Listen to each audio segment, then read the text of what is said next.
I never expected to see my face on a 40-foot billboard overlooking the busiest intersection in Portland, especially not after my stepmother Diane had deliberately excluded me from the family portrait that hung in my father's office for 7 years. "You're not Mitchell by blood," she'd whispered when she thought no one could hear, scheduling the photographer for a day she knew I had an important dance competition across state lines. But life has a funny way of restoring balance when you least expect it. As I stood there in the rain, staring up at my own image towering above Mitchell Media's headquarters, I couldn't help but smile at the irony. The company my father built, the legacy my stepmother tried to push me away from, now literally had my face on it. But let me back up and tell you how we got here.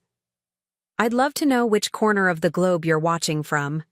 And if this story speaks to you, make sure to subscribe. Tomorrow's video is one you absolutely can't miss. My name is Cassidy Parker, and until I was 12, it was just my dad, James Mitchell, and me against the world. My mother passed away when I was 4. Cancer, quick and merciless, leaving my father to raise me alone in our modest 2-bedroom home in the suburbs of Portland. Dad owned a small advertising agency that he'd built from nothing, working late nights while I did homework on the office couch. We had a rhythm, a partnership really. I helped organize his client files using my color coding system, and he never missed my dance recitals, always sitting front row center with that ridiculous oversized camcorder. Everything changed when Diane Adams waltzed into our lives. She was the new financial director at a company that had hired my dad's agency. Tall, elegant, with perfectly highlighted blonde hair, and a dazzling smile that never quite reached her eyes. I remember the first time she came to our house for dinner. She complimented everything: the quaint charm of our home, Dad's ambitious little business, even my unique fashion sense. Each compliment felt like a tiny paper cut. Dad was smitten immediately. Within 8 months, they were married, and we moved into Diane's sprawling Tudor-style home in the affluent West Hills neighborhood. With the marriage came 2 stepbrothers, Trevor, 16 and athletic, and Mason, 14 and permanently attached to his gaming console. They weren't unkind, just indifferent to the sudden appearance of a 12-year-old stepsister who preferred books and dance to their world of sports and video games. "You'll love it here, Cass," Dad promised, his eyes bright with optimism I couldn't bring myself to dampen. "It's a new beginning for all of us." The new beginning felt suspiciously like an erasure. Slowly, our family photos disappeared from the walls, replaced by professional portraits of Diane, Trevor, and Mason. My mother's antique writing desk, the one piece of her I had left, was relocated to the attic because it didn't match the aesthetic. Dad didn't notice or chose not to, busy as he was with the sudden expansion of Mitchell Media, fueled by Diane's connections and financial guidance. For 3 years, I navigated this new reality, finding refuge in dance and academics, while the distance between Dad and me grew wider by the day. When I turned 15, I was accepted into an elite dance program, the same one my mother had once attended. The day I got the acceptance letter, I rushed home, bursting through the door to share the news with Dad. Instead, I overheard Diane in the study, her voice low but clear. "James, you need to think about the future of Mitchell Media. Trevor has the charisma and business acumen to take over someday. Mason has your creative eye, but Cassidy, she's just different. Dancing won't build our family legacy." There was a pause before my father responded, his voice weaker than I'd ever heard it. "She's my daughter, Diane." "Of course she is," Diane replied smoothly. "And we'll always support her hobbies. But when it comes to the company, we need to be practical about succession planning."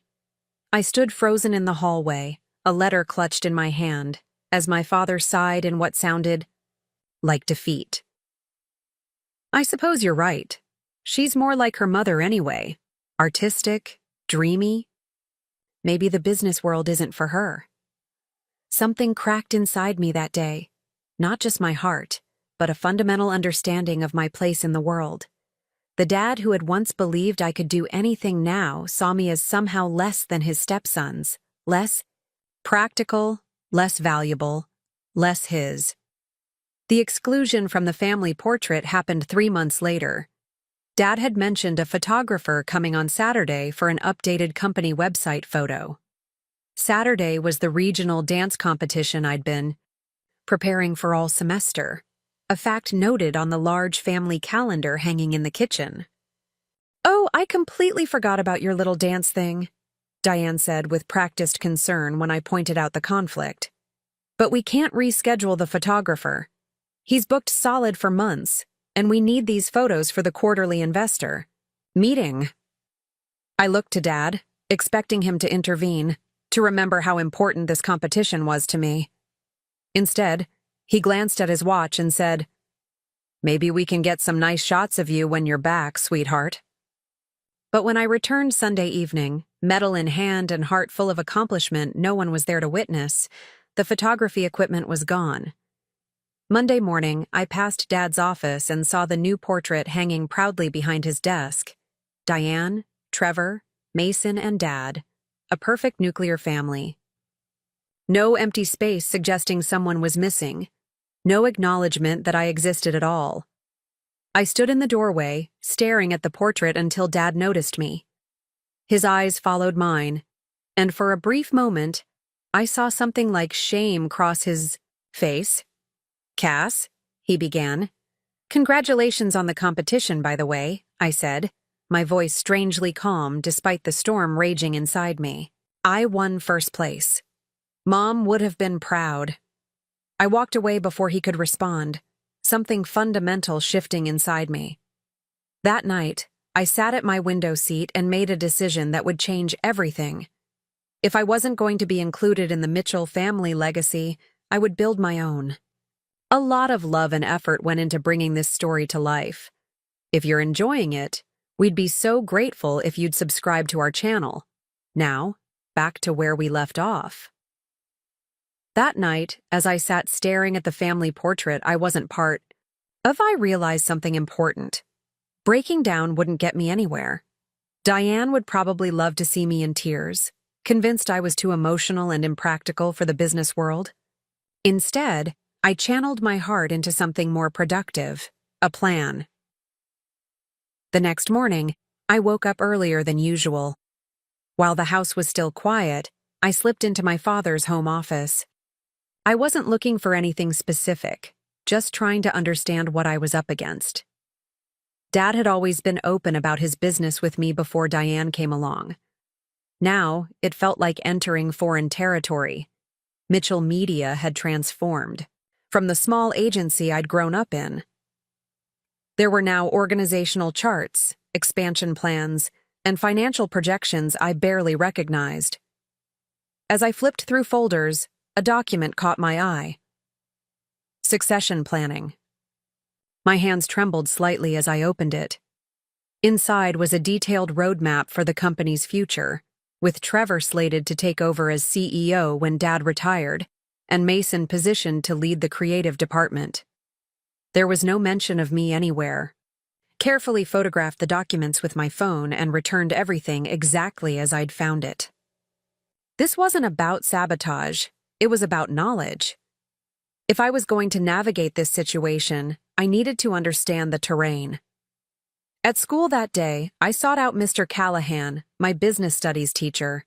He'd worked in advertising for 20 years before becoming a teacher, and unlike most adults in my life, he treated me like my thoughts mattered. "Mr. Callahan, I need your advice," I said during lunch. Hypothetically, if someone wanted to learn about advertising and media strategy, where would they start? He studied me over his reading glasses. Hypothetically, that someone might start by understanding what makes them unique in the industry. Advertising isn't just about selling products, it's about telling stories that resonate. And if that someone was young, with no connections or experience, then that someone would have the advantage of seeing things from a perspective others miss, he replied, reaching for a notepad. "Here's what I'd recommend reading. Also, there's a summer internship program at Wallace Communications. They specifically look for high school students with fresh perspectives. I stared at the list he'd written. Wallace Communications? Isn't that Mitchell Media's biggest competitor? Mr. Callahan smiled slightly. Is it? I hadn't noticed.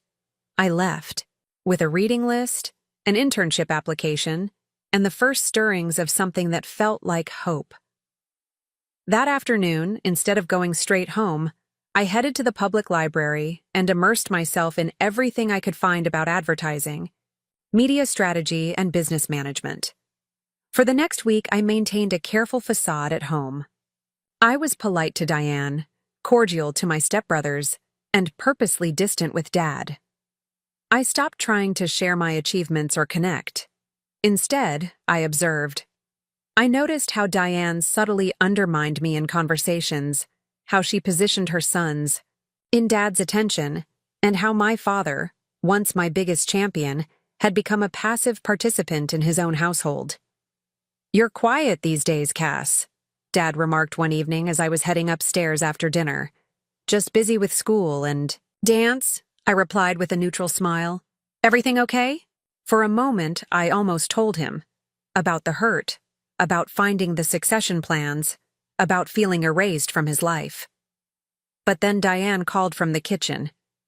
"James, can you help me with these investment papers? We need to decide about Trevor's trust fund." The flicker of concern on Dad's face vanished as he turned toward his wife's voice. "Coming, honey." I continued up the stairs, more certain than ever that words wouldn't change anything. Only actions would. On Saturday, I visited my mother's best friend, Lauren Hayes. She'd remained in my life after Mom died, though her visits had become less frequent after Diane made it clear she wasn't particularly welcome in our new home. "This is a surprise," Lauren said, hugging me tightly. "A wonderful one." Lauren had built a successful graphic design business and had always been the coolest adult I knew. Her apartment was filled with art and books, and she never treated me like a child. "I need your help," I told her, settling into her colorful living room. "I want to learn about the advertising business. The real business, not just what they teach in school." Lauren's eyebrows rose. "Does your dad know you're here?" "Dad doesn't know much about my life anymore," I replied, the words coming out more bitter than I intended. She studied me for a moment, then nodded slowly. "Tell me what's going on, Cassidy. The full story." So I did. About the family portrait, the succession plans, the slow erasure of my place in both the family and, potentially, the company. Lauren listened without interrupting, her expression growing more troubled as I continued. "That doesn't sound like the James Mitchell I knew," she said finally. "He's different now. Or maybe I'm seeing who he really is." I shrugged, trying to sound more indifferent than I felt. "So what exactly do you want to do about it?" "I want to understand the business well enough to claim my place in it, whether Dad and Diane want me there or not." Lauren's smile was slow and approving. "Now that sounds like your mother talking." She reached for her laptop. "Let's start with the basics. And Cassidy, this stays between us."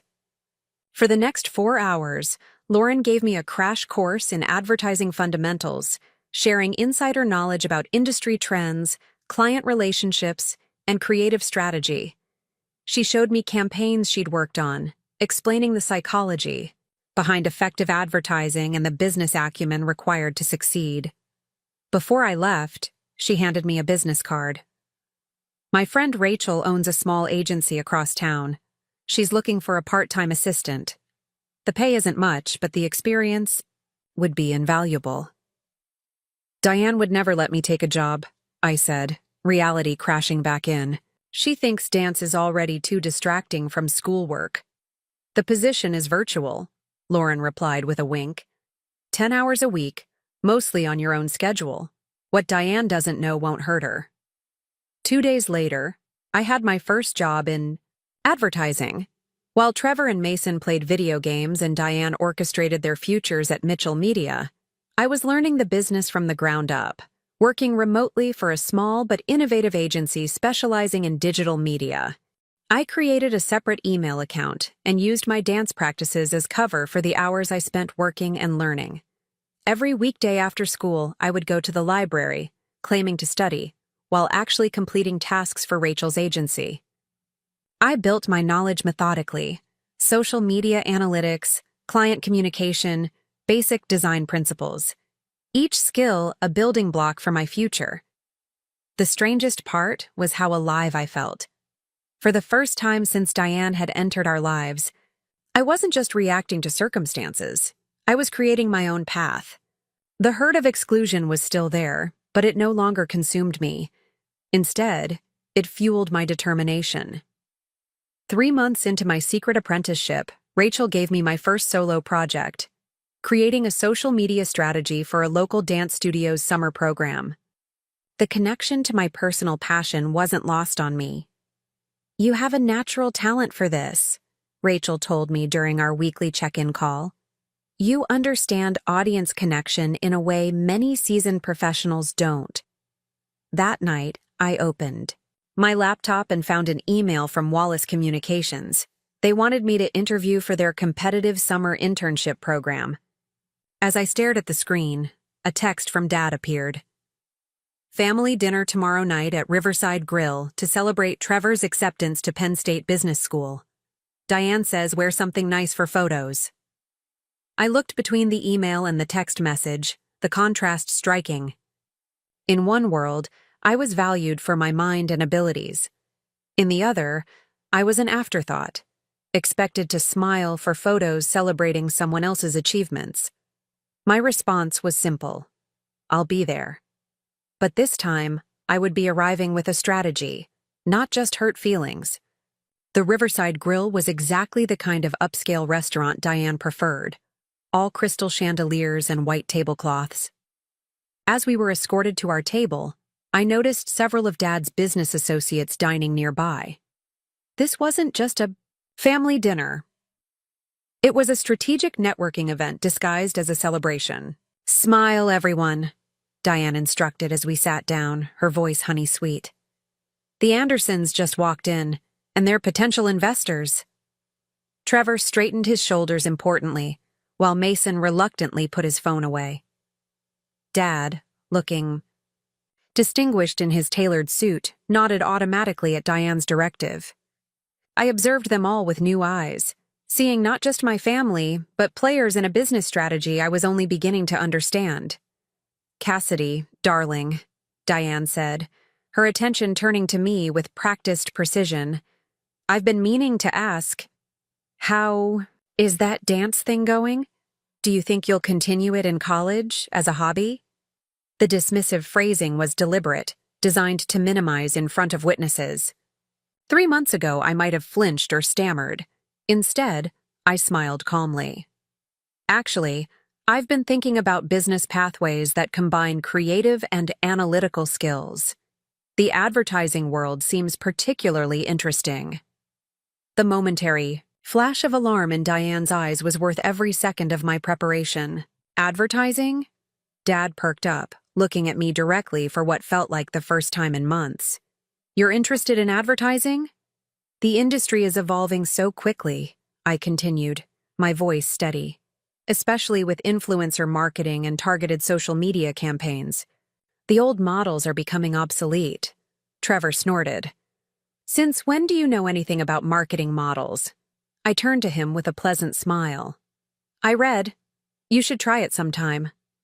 Dad unsuccessfully tried to hide a smirk while Diane quickly intervened. "Let's focus on celebrating Trevor tonight. Penn State's business program is highly selective." "Absolutely," I agreed. "Congratulations, Trevor. Though I was surprised you didn't consider Washington State. Their digital marketing specialization is getting national attention." The comment wasn't random. I knew from my research that Mitchell Media was struggling to adapt to digital marketing trends, something reflected in their recent quarterly reports, which were publicly available for the company since its acquisition of outside investors 2 years ago. Dad's eyebrows rose slightly. "Washington State's program has that kind of reputation now?" Their graduates are being recruited by the top agencies, I replied, casually sipping my water. Lauren Hayes mentioned it when I saw her last month. Lauren?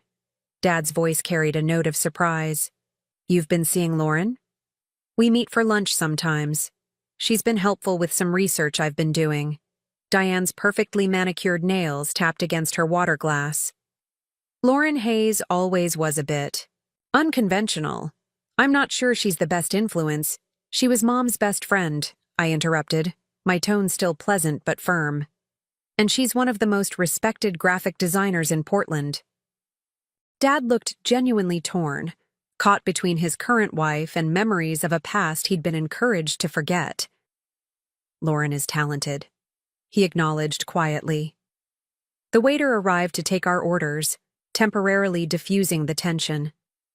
As the evening progressed, I carefully gathered information, noting how Diane steered conversations toward Trevor and Mason's involvement in the business, how she subtly reminded Dad of their contributions while dismissing my potential input. More importantly, I observed Dad's reactions, the slight furrow of his brow when Diane interrupted me, the way his eyes lingered on me with something like regret when he thought I wasn't looking, the hesitant pride when I made an insightful comment about advertising trends. My father wasn't the villain in this story, I realized. He was a man who had lost his way, gradually surrendering his authority both at home and potentially at work. After dinner, as we waited for the valet to bring our car, Mr. Anderson, the potential investor Diane had pointed out, approached our group. James Mitchell. Thought that was you. How's that rebranding campaign coming along? My board is eager to see the direction. Dad shifted uncomfortably. We're exploring several concepts. Should have something to present next week. Make it innovative, Anderson said firmly. The last presentation was a bit conventional for our taste. We're looking for something that connects with younger demographics. Diane jumped in smoothly. Trevor has been developing some exciting concepts, haven't you, Trevor? Trevor caught off guard, mumbled something about synergy and market penetration. Buzzwords without substance. An idea formed in my mind, bold and possibly reckless. Mr. Anderson, I said, extending my hand. I'm Cassidy Parker Mitchell, James's daughter. I actually had some thoughts about your company's positioning that might interest you. The look of horror on Diane's face was matched only by the surprise on Dad's. Cassidy, Dad began, but Anderson was already turning to me with interest. Is that so? Always good to hear a young person's perspective. You work at Mitchell Media too? Not officially, I replied with a smile. But I've grown up in the business. I'd be happy to email you some preliminary concepts, just as food for thought, of course. Bold, Anderson said approvingly, handing me his business card. I like that. James, you didn't tell me your daughter was following in your footsteps. The drive home was charged with tension. Diane waited until we pulled into the driveway before turning to face me in the back seat. What exactly do you think you're doing? She asked, her voice tight with controlled anger. Networking, I replied innocently. Isn't that what these family dinners are really about? You can't just approach potential clients and make promises the company can't keep. I didn't promise anything, I said calmly. I offered to share ideas. Ideas Mitchell Media desperately needs, based on Mr. Anderson's comments. Dad, still behind the wheel, hadn't moved. Cass, honey, I appreciate your enthusiasm, but Diane's right. We have established processes for client relationships. Processes that aren't working, I pointed out. Your last presentation was conventional, according to the client himself. That's enough, Diane snapped. You're a high school student with no professional experience. This is exactly why family and business need clear boundaries. Like excluding family members from business decisions based on personal preferences? I asked, my voice still even. Or scheduling important family photos when certain members can't attend? The silence that followed was deafening. For the first time, I'd directly acknowledged what she'd done. Dad turned in his seat, looking confused. What do you mean, Cassidy? What photos? the family portrait in your office," I said quietly. "Taken the weekend of my dance competition. The one where I don't exist." His face paled. "I thought Diane said you didn't want to be in it, that you were focused on dance and didn't care about the company image." I met Diane's eyes in the rearview mirror, seeing the calculation there. "Is that what she told you?" "That's not," Diane began, but Dad interrupted her. "Is that true, Diane? Did Cassidy actually say that?" When Diane didn't immediately respond, I opened my car door. "I have homework to finish. Congratulations again, Trevor." That night, I composed an email to Mr. Anderson with some initial thoughts on his company's positioning, drawing on everything I'd learned from Lauren, Rachel, and my own research. I was careful not to overstep, presenting my ideas as conversation starters rather than formal proposals. At 11:30 p.m., a soft knock came on my bedroom door. Dad stood there, looking uncertain and somehow older than he had that morning. "Can we talk for a minute, Cass?" I gestured to my desk chair while I sat cross-legged on my bed. "Did you really want to be in that family portrait?" he asked without preamble. "Of course I did, Dad. I've always wanted to be part of your life, all aspects of it." He ran a hand through his hair, a gesture so familiar from my childhood that it made my throat tighten. "I don't know what happened. Diane said you told her you'd rather focus on dance, that you weren't interested in being part of the company's legacy. And you believed that without asking me?" The question hung between us, heavy with all it implied about the distance that had grown between us. "I've made mistakes," he said finally. "Big ones, it seems." It was the closest thing to an acknowledgement I'd heard in years, but it wasn't enough, not after everything. "I'm interested in advertising, Dad. I always have been. I grew up watching you build Mitchell Media from nothing. That didn't change. Because Diane and her sons entered the picture." Dad nodded slowly. "I noticed tonight. You've done your homework on the industry." "More than homework," I admitted. "I've been working part-time for a small agency, learning the business from the ground up." His eyebrows shot up. "You have a job? Since when?" 3 months ago, and I've applied for the Wallace Communications Summer Internship Program." "Wallace? Our competitor?" The surprise in his voice was tinged with something else. Respect, maybe, or concern that I was slipping away. "They have an excellent program for high school students. Mitchell Media doesn't offer anything similar." Dad was quiet for a long moment, his eyes taking in my room. The dance trophies, yes, but also the marketing books stacked on my desk, the industry publications I'd subscribed to. "I've missed a lot," he said finally. "Yes," I agreed, not offering absolution he hadn't yet earned. "You have." He stood, hesitating before reaching the door. "That email you sent to Anderson, I'd like to see it if you're willing to share." I nodded, feeling the first tentative bridge being extended between us. "I'll forward it to you." "Good night, Cass," he said softly. "Good night, Dad." After he left, I sent him the email, along with a separate message. "This is just the beginning of what I can contribute. All I've ever wanted is a chance to prove it." The next morning, I received 2 important emails before breakfast. The first was from Mr. Anderson, enthusiastically responding to my ideas and requesting a meeting to discuss them further, copying Dad on his response. The second was from Wallace Communications, confirming my interview for the internship program. As I headed downstairs, I could hear Diane and Dad in the kitchen, their voices tense but hushed. I paused on the stairs, unashamed to eavesdrop on a conversation I suspected was about me. "She's been manipulating this situation," Diane was saying. "Going behind our backs to approach clients, working for some agency without permission." "Our permission?" Dad's voice was sharper than I'd heard it in years. "She's my daughter, Diane. And from what I can tell, she's shown remarkable initiative and talent.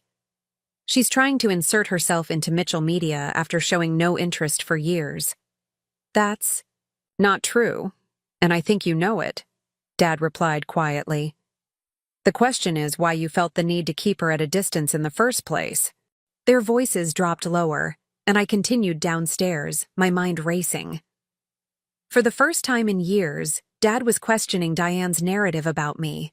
It wasn't victory, not yet, but it was a crack in the foundation of her influence. My phone buzzed with a text from Lauren. "How about lunch today? I have some interesting news to share." I responded immediately. "Absolutely.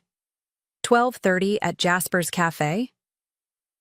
The pieces of my support network were coming together, and with them, a strategy more sophisticated than Diane had anticipated from the stepdaughter she'd so carelessly dismissed.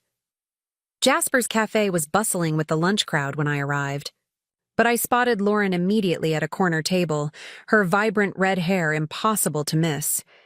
She waved me over with a smile that suggested she was harboring an exciting secret. "You look different," she remarked as I slid into the seat across from her. More confident. "Things are starting to shift," I admitted, filling her in on the previous night's events. The dinner, the conversation with Mr. Anderson, and most significantly, the late-night talk with my father. "It's the first real conversation we've had in years." Lauren nodded, her expression thoughtful. "James was always a good man, just susceptible to strong personalities. Your mother was his anchor in many ways." "And now Diane is," I said, trying to keep the bitterness from my voice. "Perhaps. But anchors can be lifted when the ship changes course." Lauren's eyes sparkled with mischief. "Which brings me to my news. You remember I mentioned Rachel's agency works with several mid-sized local businesses?" I nodded, curious where this was heading. "One of her clients is Westlake Development Group. Thomas Westlake sits on the board of directors for Wallace Communications," I finished, the connection clicking into place. "That's how you knew about their internship program." "Precisely. And Thomas happens to be an old friend who owes me a favor or two." Lauren leaned forward. "Your application impressed them, Cassidy. But I may have also put in a good word, mentioning that you're James Mitchell's daughter, the same James Mitchell whose innovative campaigns built Mitchell Media's reputation before the recent conservative turn." I processed this information carefully. "You're saying they're interested in me partly because of Dad's early work?" "I'm saying they recognize talent when they see it. But they're also not blind to the potential competitive advantage of having Mitchell's daughter in their ranks." The realization was both flattering and slightly uncomfortable. "They want to use me to get to Dad's clients?" Lauren shook her head firmly. "Not exactly. They want the fresh perspective you bring, the same creative insight that made your father successful before Mitchell Media became so corporate," I supplied. "Boring? Predictable?" "Your words, not mine," Lauren said with a laugh. "But yes, essentially. Wallace Communications has been watching Mitchell Media's declining creative output with interest. They believe the company has lost its innovative edge since the restructuring 2 years ago. The restructuring that had coincided with Diane's increasing influence. This wasn't just about my place in the family. Something larger was happening at Mitchell Media itself. "There's more," Lauren continued, pulling out her tablet. "I did some digging into Mitchell Media's public filings. Take a look." She slid the tablet across the table, displaying a financial report I hadn't seen before. As I scanned the document, certain patterns jumped out immediately. Declining revenues in the creative services division, increased dependence on a few major clients rather than a diverse portfolio, and most concerning, a substantial loan secured against the company's assets. "This doesn't make sense," I said, frowning at the figures. "Dad always emphasized client diversity and minimal debt. These decisions go against everything he built the company on." "These decisions," Lauren said pointedly, "started approximately 18 months ago, right around the time Diane Adams Mitchell was named Chief Financial Officer." My stomach tightened. "She's deliberately changing the company's direction? Why would she risk its stability?" "That's the question, isn't it?" Lauren retrieved her tablet, her expression serious. "I'm not suggesting anything nefarious. but these strategic shifts benefit certain stakeholders more than others, particularly if someone were positioning for a potential sale or merger. The implication hit me like a physical blow. You think Diane is setting up Mitchell Media to be sold? I think, Lauren replied carefully, that you should look very closely at who stands to benefit most from the company's current trajectory, and perhaps why there's been such an effort to minimize your involvement in the business. My mind raced through the possibilities. If Mitchell Media were sold, Dad would likely receive a substantial payout as the founder and majority shareholder. But he'd lose the company he'd built from nothing, the legacy he'd always talked about. Passing down, a legacy that Diane was now positioning for Trevor and Mason, not me. Dad wouldn't sell, I said with certainty. The company is his life's work. Is he making all the decisions these days? Lauren asked gently. The question lingered between us, uncomfortable but impossible to dismiss. Over the past 3 years, how many of Dad's decisions had actually been Diane's? Lauren reached across the table, squeezing my hand. Information is power, Cassidy. Now you need to decide how to use it. After lunch, instead of returning to school for my afternoon classes, I made an impulsive decision. I took the bus downtown to the Mitchell Media offices.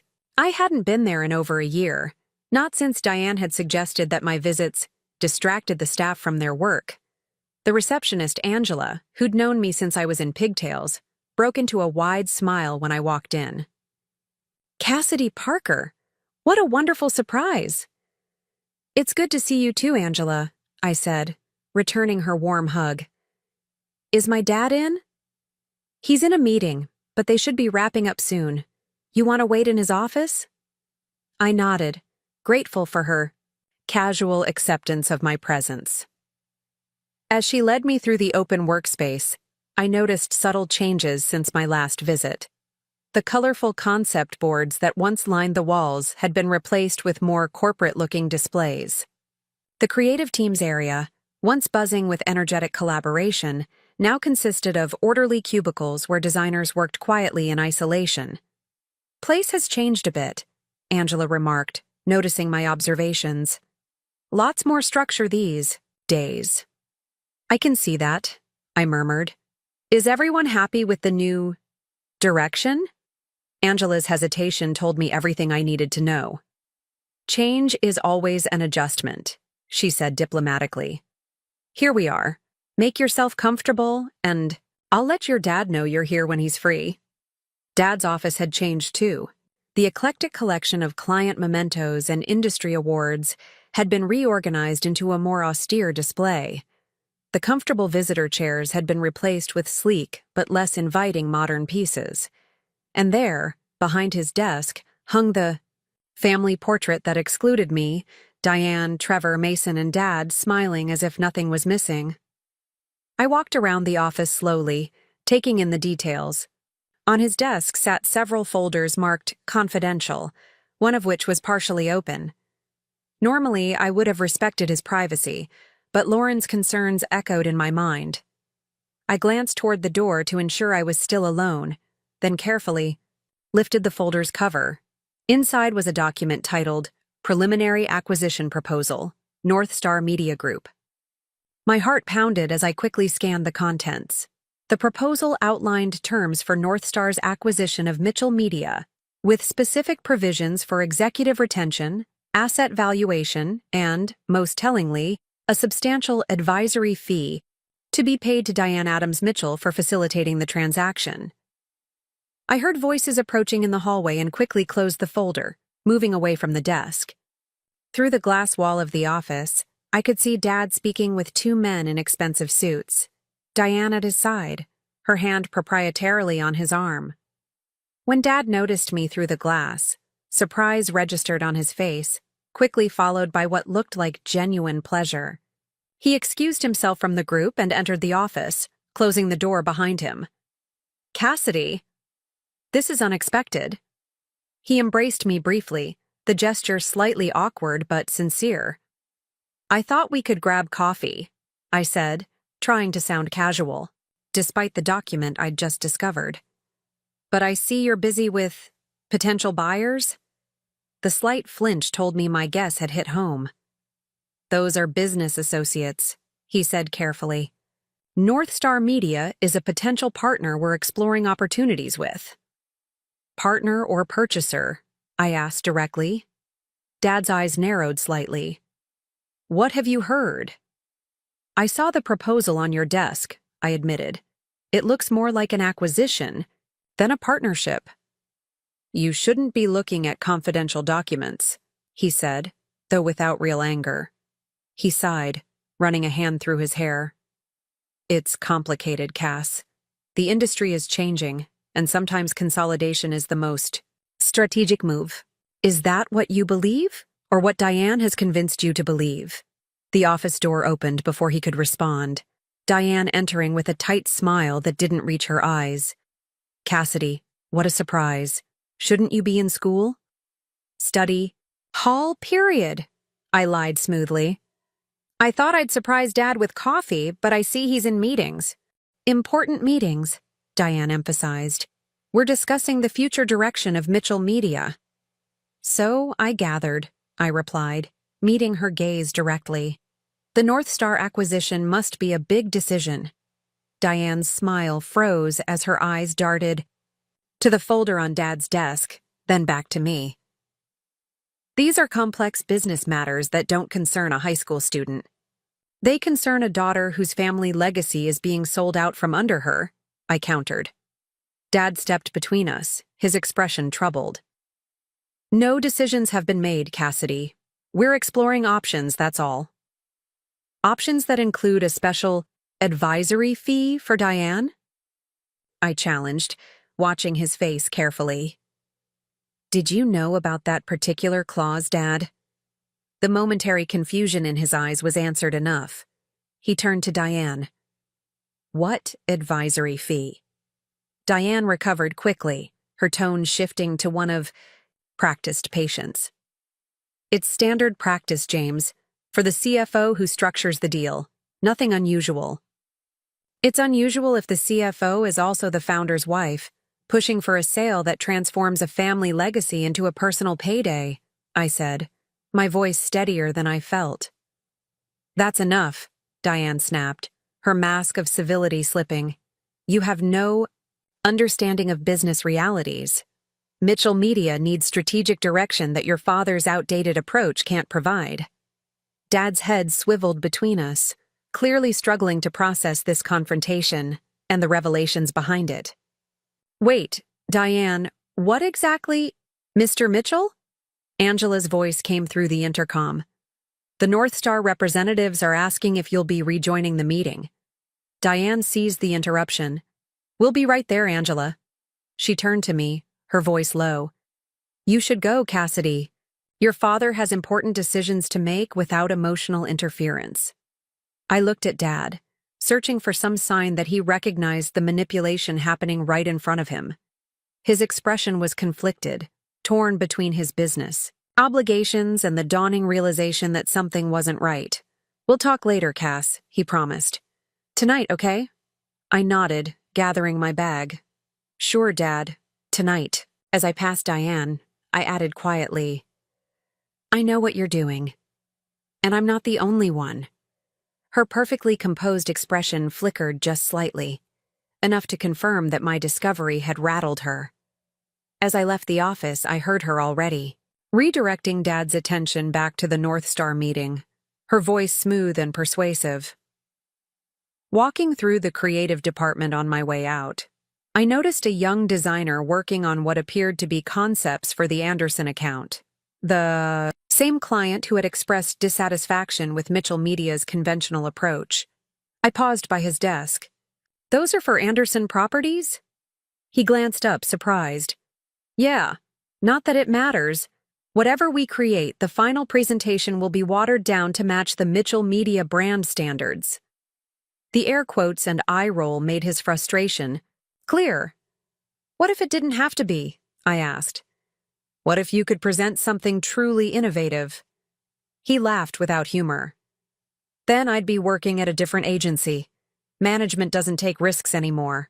I pulled out my phone, opening the email I'd sent Mr. Anderson with my conceptual ideas.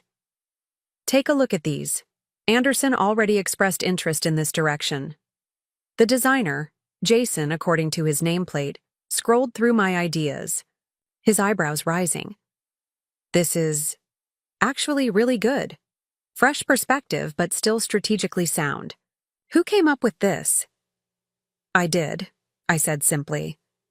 I'm Cassidy Parker, James Mitchell's daughter. Recognition dawned on his face. Oh, I've heard about you. Didn't realize you were involved with the company. I'm not, officially, but maybe that's about to change. As I left Mitchell Media that afternoon, pieces of a larger puzzle were falling into place. This wasn't just about my exclusion from a family portrait or Diane's attempts to erase me from Dad's life. It was about the systematic dismantling of everything my father had built, his creative legacy, his business philosophy, and ultimately, his control over his own company. The question now was how to stop it before it was too late. That evening, I sat in my bedroom reviewing everything I'd learned. The acquisition proposal from North Star, Diane's secret advisory fee, the declining creative quality at Mitchell Media, and the strategic shift away from the company's core values, all of it painted a disturbing picture. Diane wasn't just pushing me away from the family. She was systematically dismantling my father's life's work. My phone buzzed with a text from Lauren. Any updates after our talk? I replied quickly.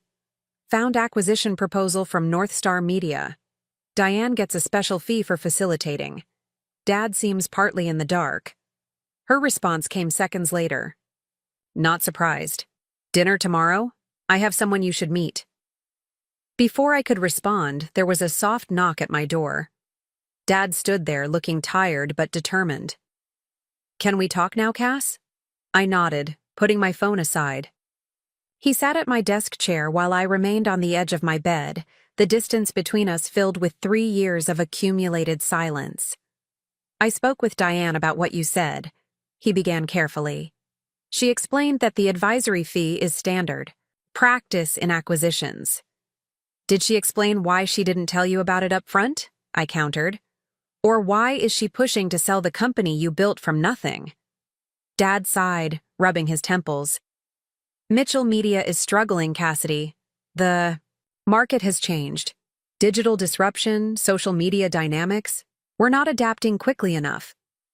That's because Diane has systematically pushed out your best creative talent and replaced them with people who won't challenge her, I said bluntly. Did you know the design team is having their work constantly watered down to match brand standards? That are killing any innovation? His head snapped up. Who told you that? I spoke with Jason in the creative department today. The whole team is frustrated. That's why your presentations to clients like Anderson are being called conventional and outdated. Dad was silent for a long moment, processing this information. The North Star deal isn't finalized, he said finally. It's just an option we're exploring. An option where Diane gets a special payout, Trevor gets positioned for executive training, and your company gets absorbed into a corporate conglomerate, I pointed out. What exactly do you get, Dad, besides watching everything you built disappear? Financial. Security, he replied, but without conviction. A clean transition into retirement. I stared at him incredulously. Retirement? You're 48. You love building campaigns, connecting with clients, seeing your creative vision come to life. When did you start thinking about stepping away from all that? The question hung in the air between us, heavy with implication. Dad's gaze dropped to his hands. I don't know, he admitted quietly. And in those 3 words, I heard the first real acknowledgement of how much he'd lost track of himself. I softened my tone. Remember when Anderson, Parker and Son went corporate? You told me they'd sacrificed their soul for a bigger market share. A flicker of recognition crossed his face. I did say that, didn't I? You said Mitchell Media would never make that trade. That building something authentic and lasting was more important than quick profits. Dad looked up, something awakening in his eyes. I meant it when I said it. I know you did, I replied gently. That's the dad I remember. The one who taught me that creativity and integrity matter more than playing it safe. He stood abruptly, pacing the small confines of my bedroom. Things are complicated now, Cassidy. There are more people involved, more considerations, like Diane's career ambitions, or keeping Trevor and Mason in the lifestyle they're accustomed to. The words came out sharper than I intended. Dad stopped pacing, his expression pained. That's not fair. None of this is fair, Dad. Not to you, not to the company you built, and definitely not to me. I took a deep breath. Did you know Diane deliberately scheduled that family portrait for the weekend of my dance competition? That she told you I didn't want to be included when I never said anything of the sort? He stared at me, shock evident on his face. What? She's been systematically pushing me out of your life for years, convincing you I'm not interested in the business, that I'm too focused on dance, that I don't fit the Mitchell media image. My voice remained steady even as I laid out the painful truth. And you believed her without ever asking me directly. Dad sank back into the chair, the weight of this revelation visibly landing on his shoulders. Cassidy, I wouldn't have, but you did, I said simply. And now she's doing the same thing with your company, isolating you from information, convincing you that selling out is the only option, making decisions that benefit her agenda rather than your legacy. The parallels were impossible to ignore, and I could see them registering in my father's expression. The dawning horror of recognizing a pattern he'd been blind to for years. The bedroom door swung open without warning. Diane stood there, her carefully composed face tight with anger. James, we need to discuss the North Star meeting, privately.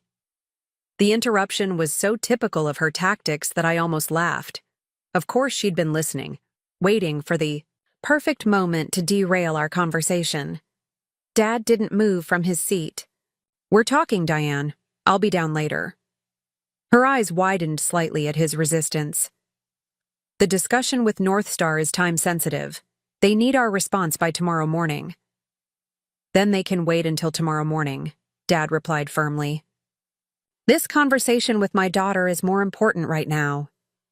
The shock on Diane's face mirrored what I felt. This was the first time in years I'd seen Dad directly contradict her. She recovered quickly, her expression softening into practiced concern. James, I know you're upset about some misunderstandings. Cassidy has, but making business decisions while emotional isn't wise.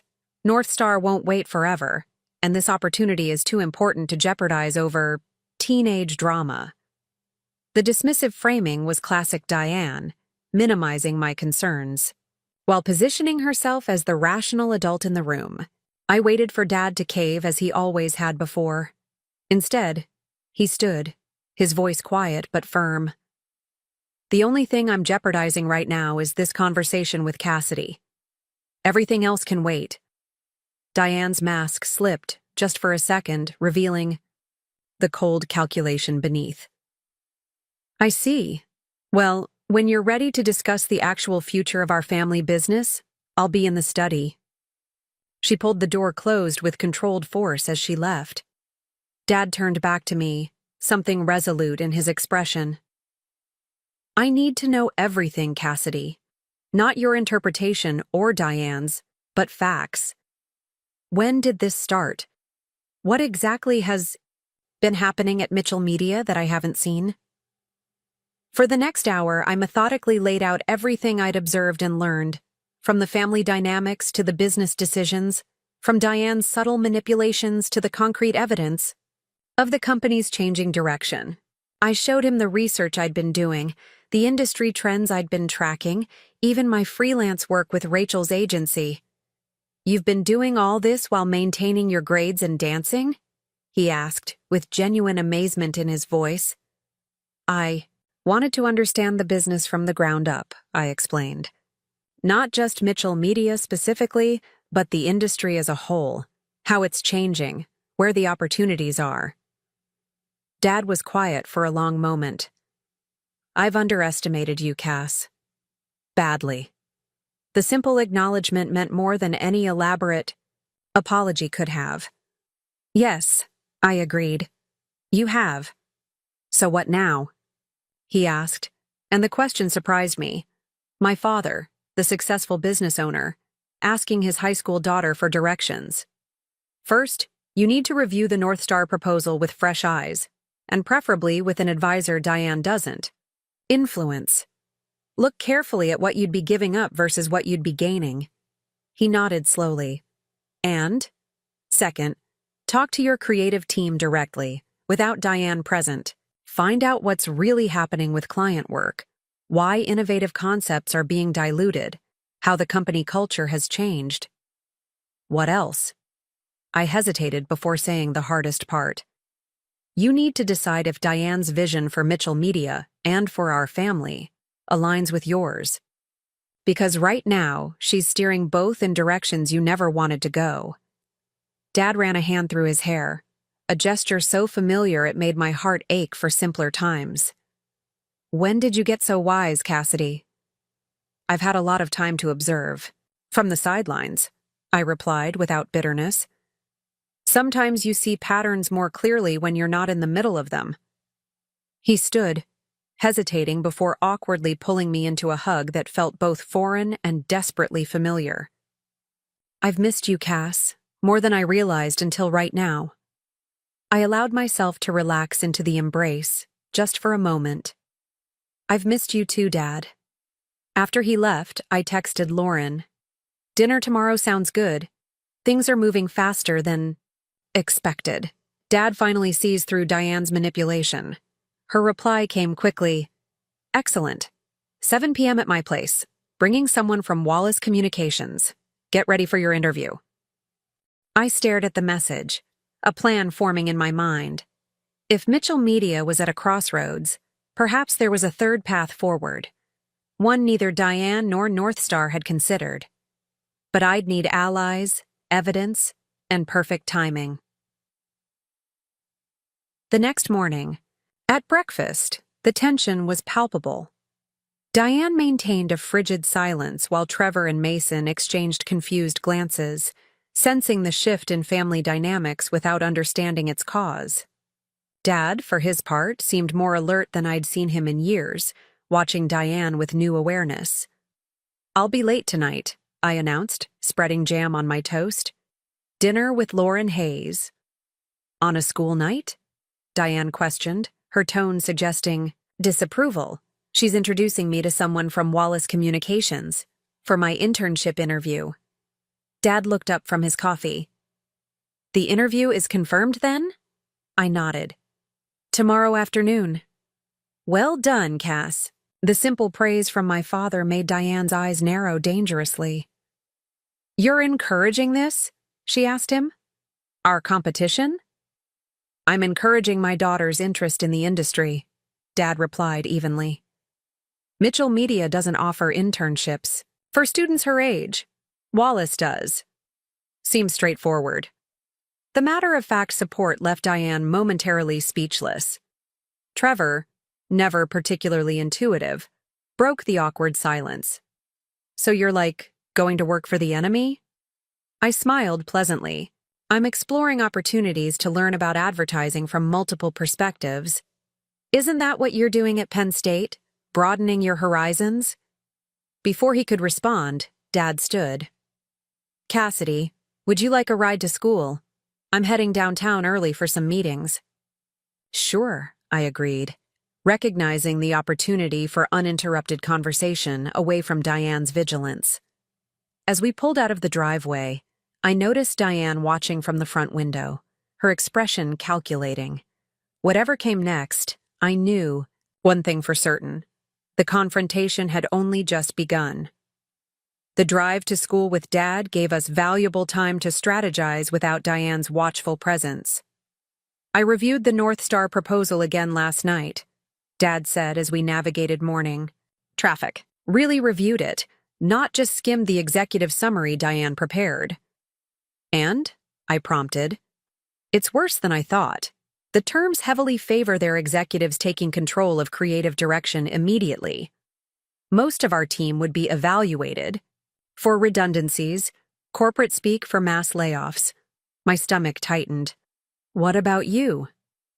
I'd have a ceremonial role as founder emeritus for 18 months, then a full exit. His knuckles whitened on the steering wheel. They'd keep the Mitchell Media name for 2 years before complete absorption into North Star's brand. The reality was even more devastating than I'd feared. And Diane knew all this? Not only knew it, she negotiated these terms directly with their CFO. There are email exchanges I hadn't seen before. His voice carried an edge of controlled anger I'd rarely heard. They've been discussing this for months while I was focused on client work. What about Trevor's position? He'd get fast-tracked into their management training program, guaranteed placement regardless of qualifications. The pieces were falling into place with disturbing clarity. So Diane secures her financial future. Through the advisory fee, positions Trevor at North Star, and you get a ceremonial title before being pushed out completely. Dad nodded grimly. That about sums it up. What are you going to do? He was quiet for a moment, carefully considering his words. I've called an emergency board meeting for this afternoon. As founder, I still hold majority voting shares, though some are in a trust Diane helps manage. This was a critical detail I hadn't known. How much control does she have over your shares? The trust holds 30% of my shares. I directly control 40%, and the remaining 30% is distributed among minor investors and key employees. I did the quick math. So you need the trust shares to maintain majority control? Yes. Without them, I could be outvoted if Diane convinces the minor shareholders to back the North Star deal. As we pulled up to my school, I turned to face him directly. Who are the trustees besides Diane? My old friend Scott Wilson and my attorney Patricia Reeves. Relief washed over me. So Diane isn't the only decision-maker for the trust? No. Major decisions require majority agreement among trustees. Dad's expression shifted as understanding dawned. If I can convince Scott and Patricia that the North Star deal isn't in the company's best interest— Exactly, I confirmed. You need to talk to them before the board meeting. And Dad? You should bring evidence of how Diane has been making decisions without fully informing you. He nodded, a new determination in his eyes. I've already started compiling it. He hesitated, then added, Thank you, Cassidy, for waking me up before it was too late. As I gathered my backpack, a thought occurred to me. Those minor shareholders, the ones who hold that 30%, who are they exactly? Mostly early employees and a few angel investors who believed in us when we were starting out. Why? Because they invested in your vision for Mitchell Media, not Diane's exit strategy. They might be crucial allies. Dad's face lit up with the first genuine smile I'd seen in months. You really do think like an advertising strategist, always identifying the key audience. I shrugged, but his recognition warmed me. I learned from the best. Throughout my morning classes, I found it nearly impossible to concentrate. The situation at Mitchell Media was accelerating faster than I'd anticipated. I texted Lauren during lunch. Still on for dinner tonight. Things move quickly. Dad discovered Diane negotiated terrible terms with North Star.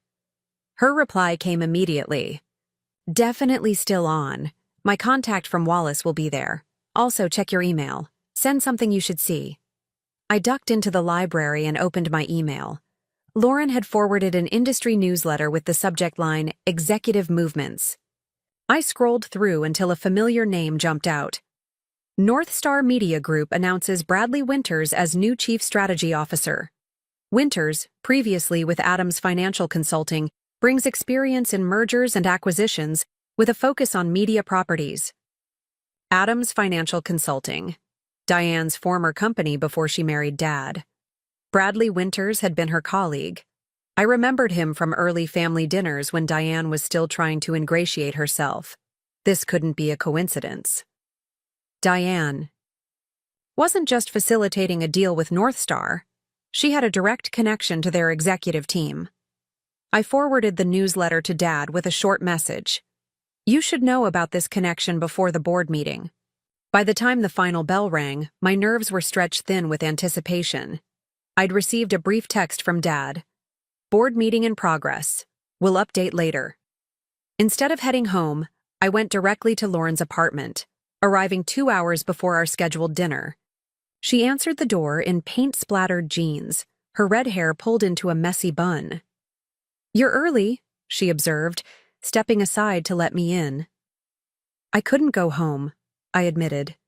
Too much tension with Diane, and I don't want her overhearing any of our plans.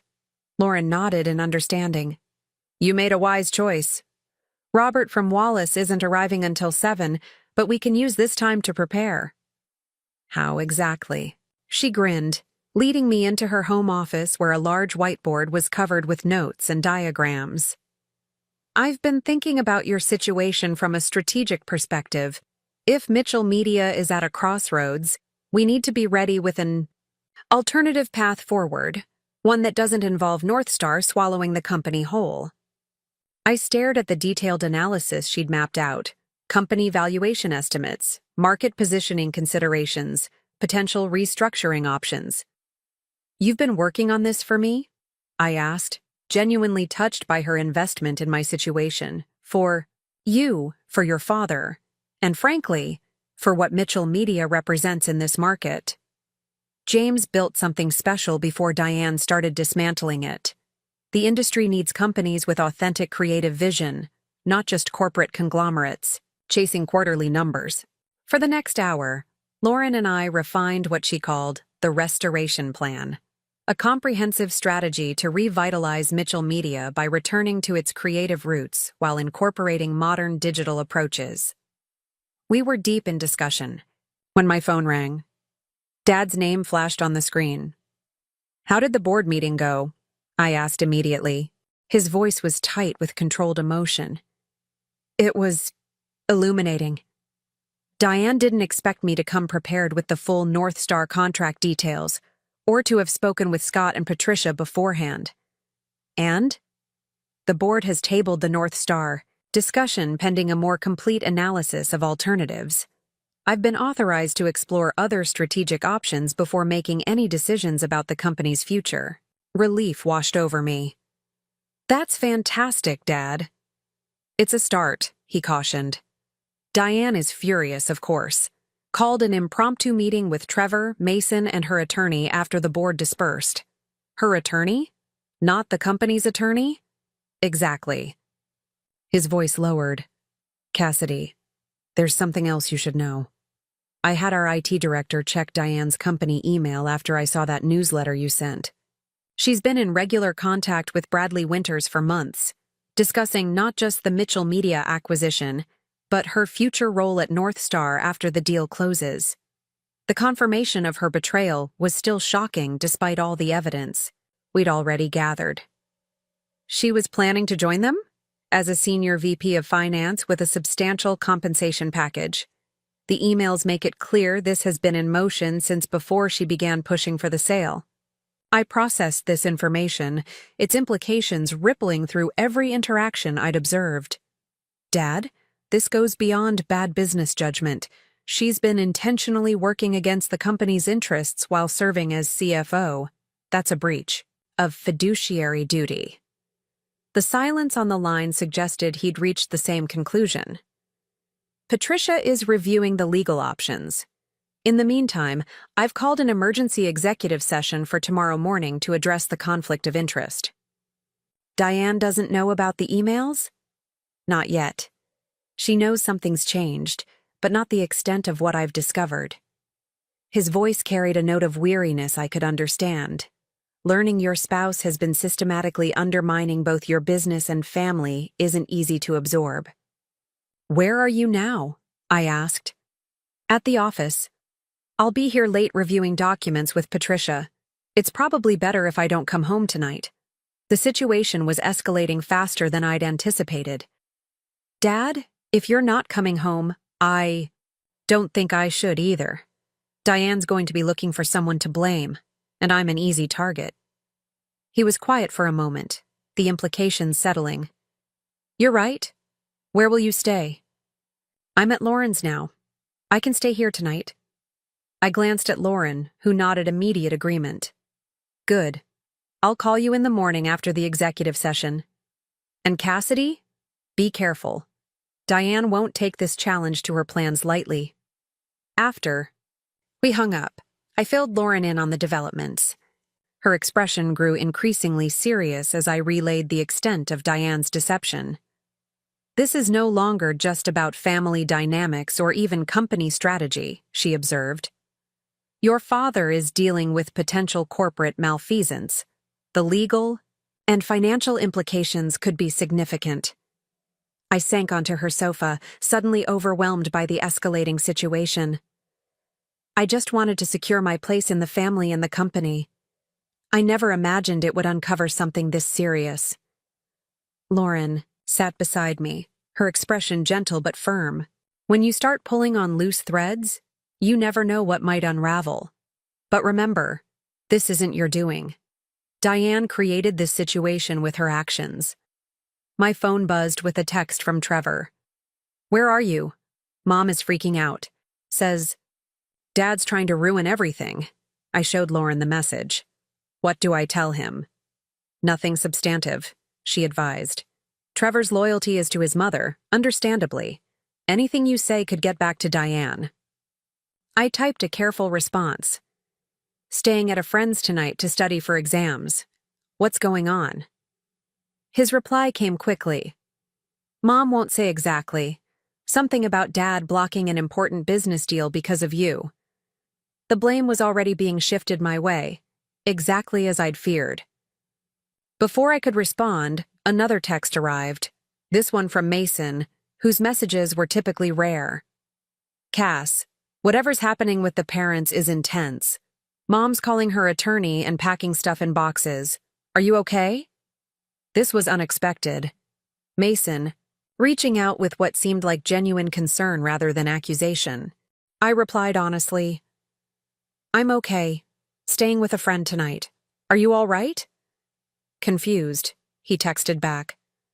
Dad called, said he's not coming home, told me and Trev not to let Mom take anything from his office. Weird vibes. The situation at home was deteriorating rapidly. I looked up at Lauren, anxiety tightening my chest. Diane's packing things. She might be removing documents or evidence. Lauren immediately reached for her phone. I'll call your dad. He needs to know this is happening. As she stepped away to make the call, I tried to process the whirlwind of developments. In just 24 hours, we'd gone from uncovering Diane's manipulation to potentially heading toward legal action. The stakes had risen dramatically, and I found myself at the center of a corporate drama I'd never anticipated when I first discovered my exclusion from that family portrait. The doorbell rang, startling me from my thoughts. Lauren returned from the other room. That must be Robert from Wallace. Remember, this meeting was arranged before today's developments. We can still proceed with discussing your internship, but we'll need to be careful about what we share regarding Mitchell Media's current situation. I nodded, composing myself. Whatever happened next, I needed to stay focused on my original goal, establishing my place in the advertising world, with or without Mitchell Media as my platform. As Lauren went to answer the door, I couldn't help but wonder if the company my father had built would even exist in its current form by the time this all played out. Robert Devlin from Wallace Communications turned out to be nothing like the corporate executive I'd imagined. Instead of a stuffy suit, he was a laid-back man in his 40s with a relaxed demeanor and sharp, observant eyes. So you're James Mitchell's daughter, he said after introductions, studying me with undisguised interest. Your application and portfolio impressed our team, especially considering you're still in high school. Thank you, I replied, trying to focus on the internship discussion despite the chaos unfolding elsewhere. I've been passionate about advertising since I was young. Lauren tells me you've been working with a smaller agency to learn the fundamentals. Smart approach. Build your foundation before tackling the bigger challenges. As we settled in Lauren's dining room for dinner, Robert's questions were thoughtful and probing, centered on my understanding of the industry rather than my family connections. By the time we finished our meal, the conversation had evolved into a fascinating discussion about the future of advertising in digital spaces. I have to say, Cassidy, your perspective is remarkably developed for someone your age, Robert commented, leaning back in his chair. Most applicants to our program talk about creativity without understanding the strategic foundation that makes great advertising work. Lauren shot me an encouraging smile across the table. I told you she's exceptional. Robert nodded, then hesitated briefly. I hope you don't mind my asking, but there are rumors circulating in the industry about Mitchell Media possibly being acquired by North Star. Given your father's role as founder, I'm curious about your thoughts. Lauren tensed slightly, but I'd anticipated this question. Mitchell Media is exploring various strategic options, I replied carefully. My father believes in the company's independent creative vision, but market forces sometimes necessitate difficult decisions. Diplomatic answer, Robert observed, with a slight smile. But if it were up to you? Hypothetically speaking, of course. I met his gaze directly. Hypothetically, I believe Mitchell Media's strength has always been its independent creative perspective.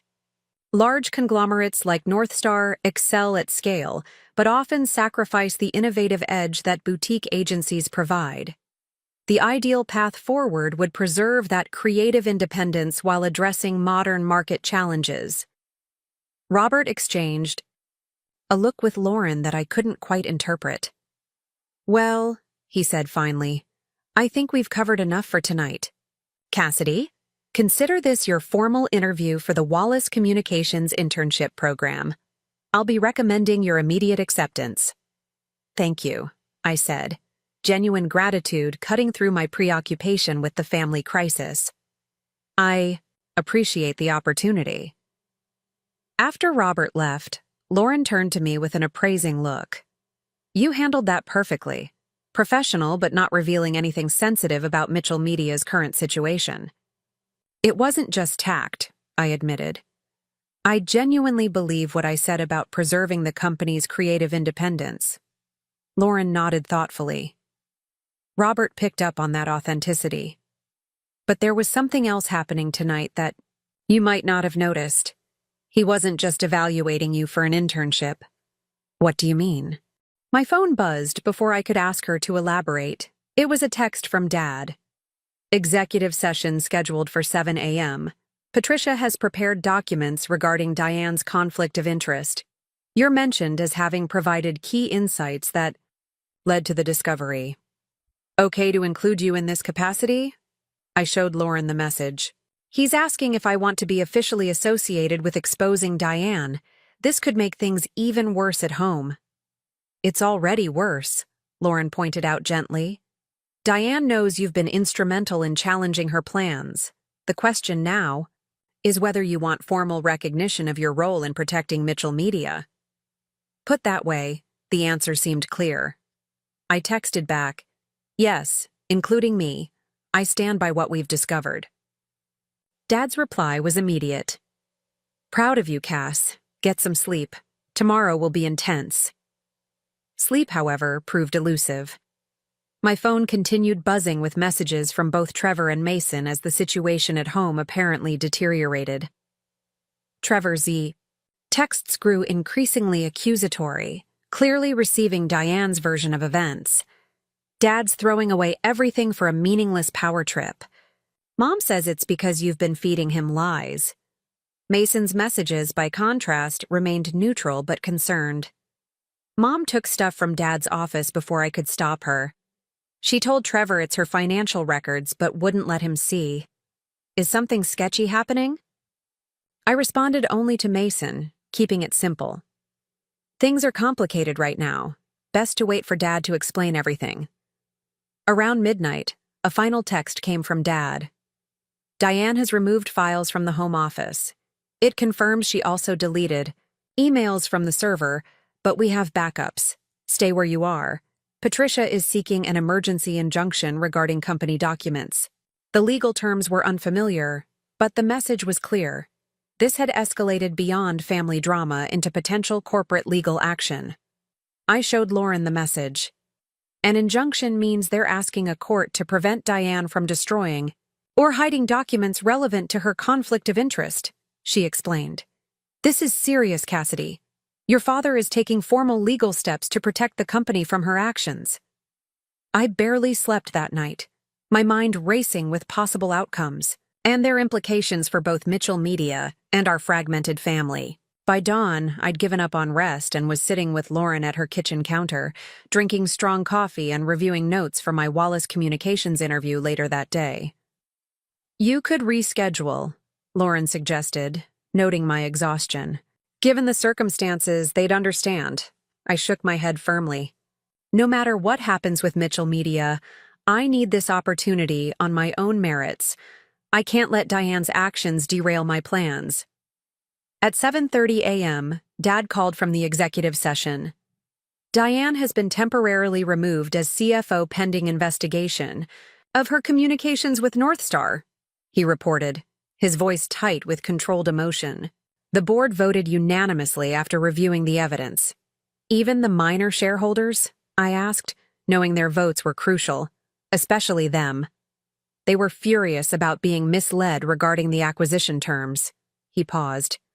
Patricia is filing additional legal actions today regarding breach of fiduciary duty.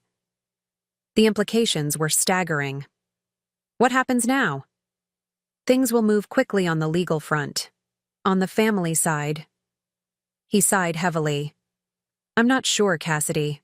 Diane isn't just facing professional consequences. This affects everything, including my stepbrothers, who were caught in the middle of a situation they didn't fully understand. Have you spoken with Trevor and Mason? Briefly, this morning. Trevor refused to listen. He's firmly in Diane's camp. Mason was more receptive, at least willing to hear that there are serious concerns about his mother's actions regarding the company. After ending the call, I faced a difficult decision. Go home to pack proper clothes for school and my Wallace interview, or avoid the house entirely. Lauren settled the dilemma by offering to drive me home to quickly gather necessities while she waited in the car. If Diane's there, just get what you need and leave without engaging, she advised. This isn't the time for another confrontation. The house was quiet when I slipped in through the side door. Too quiet, considering the chaos of the previous night. I moved cautiously to my bedroom, quickly packing a small bag with clothes for school and my interview outfit. As I was zipping the bag closed, a voice from my doorway made me jump. So this is what betrayal looks like up close. Diane stood there, impeccably dressed as always, not a hair out of place despite the corporate and legal storm surrounding her. Only her eyes, cold with fury, revealed her true state. I didn't betray anyone, I replied steadily. You did that when you tried to sell Dad's company out from under him and tried to erase me from the family in the process. She entered my room uninvited, her movements controlled but tense. You have no idea what you've done, the opportunities you've destroyed. For what? Some childish need for Daddy's attention? For the truth, I countered, maintaining my distance. Did you really think Dad wouldn't eventually discover what you were doing? That no one would notice you systematically undermining Mitchell Media's creative foundation to make it more attractive for a corporate sale that primarily benefited you? A flash of something, perhaps surprised that I understood the full scope of her actions, crossed her face before her mask of composure returned. You think you're so clever, playing amateur detective and running to your father with selective information. You don't understand the business realities Mitchell Media is facing. I understand enough to know that secretly negotiating with Northstar while serving as Mitchell Media's CFO represents a serious conflict of interest. The board certainly seemed to think so this morning. Her expression hardened. This temporary setback changes nothing. Your father is being short-sighted and emotional, putting his ego above practical business considerations. When cooler heads prevail, the North Star deal will proceed. Is that what Bradley Winters promised you, along with your senior VP position after the acquisition? I watched her carefully, noting the momentary widening of her eyes. Dad saw the emails, Diane. All of them. For a split second, her perfect facade cracked, revealing genuine alarm. Then she recovered, her voice dropping to a dangerous softness. You've made a serious mistake, Cassidy. This isn't a game where you score points against your wicked stepmother. There are real consequences to interfering in matters you don't understand. The implicit threat hung in the air between us. I shouldered my bag, refusing to show the unease her tone provoked. I understand more than you think, including that. This conversation is over. As I moved to leave, she stepped aside but delivered a final barb. When this all settles, don't expect your father to maintain this sudden interest in your advertising ambitions. James is easily distracted by shiny new projects, including daughters who've been absent from his life. Once the novelty wears off, he'll remember why he's kept you at arm's length all these years. The words were designed to wound, to plant seeds of doubt about Dad's renewed attention. 3 months ago, they might have worked. Now, I recognized the manipulation for what it was. That's the difference between us, Diane, I said quietly. I'm fighting for Dad's company because it matters to him, not because of what I can get out of it. You might want to consider what that says about why your marriage is falling apart, not just your business deal. I left her standing in my doorway, her perfect composure finally fracturing into visible anger. As I slid into Lauren's waiting car, the weight of the confrontation settled over me. That bad? Lauren asked, noting my expression.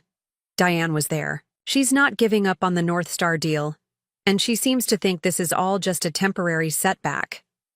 Lauren pulled away from the curb, her expression concerned. She's in denial about the seriousness of the situation. Once the legal actions proceed, she'll understand she's facing more than just family discord. I stared out the window at the neighborhood I'd never quite felt at home in. What happens to Trevor and Mason in all this? They're caught in the middle of something they don't understand. That's the hardest part of family conflicts, Lauren acknowledged. The ripple effects touch everyone, even those not directly involved in the original problem. My phone buzzed with a message from Dad. The board has appointed an interim CFO and authorized me to develop an alternative strategic plan for the company. I'd like your input if you're willing. Despite everything, the confrontation with Diane, the uncertainty ahead, the strain on our already fractured family, I felt a surge of validation. Dad wasn't just acknowledging my concerns, he was actively seeking my involvement in Mitchell Media's future. I texted back, definitely willing. But first, I have an interview at Wallace Communications to prepare for. His response made me smile. Go show them what Mitchell can do. The Wallace Communications office occupied 3 floors of a sleek downtown building, its reception area showcasing award-winning campaigns on large digital displays. Despite the turmoil of the past 24 hours, I felt a surge of excitement as I stepped into the space for my formal interview.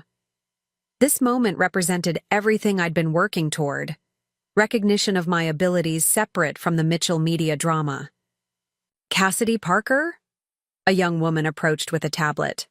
I'm Zoe, Robert's assistant. He's waiting for you in the creative conference room. As she led me through the office, I observed the workspace with keen interest. Unlike Mitchell Media's increasingly corporate atmosphere, Wallace maintained an open, collaborative environment.